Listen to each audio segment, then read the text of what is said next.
Ko'p qavatli uyda yashasangiz, majburiy badal to'lovlarini qanday va qayerga to'lashni bilib olishingiz zarur. Birinchisi, onlayn to'lov tizimlari orqali uydan chiqmasdan istalgan vaqtda tez va oson to'lov qilish imkoniyati bor. Bunda to'lov tizimlari tomonidan komissiya undirilishi mumkin.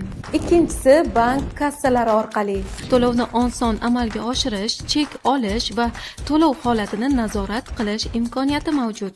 Agar to'lov xizmat ko'rsatuvchi boshqaruv organining hisob raqami yuritilayotgan bank orqali amalga oshirilsa, qo'shimcha komissiya undirilmaydi.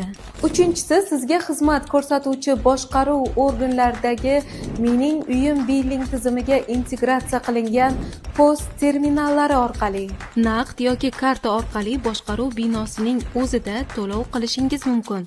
Eng qulay tomoni, amalga oshirilgan to'lov Mening uyim tizimida darhol aks etadi.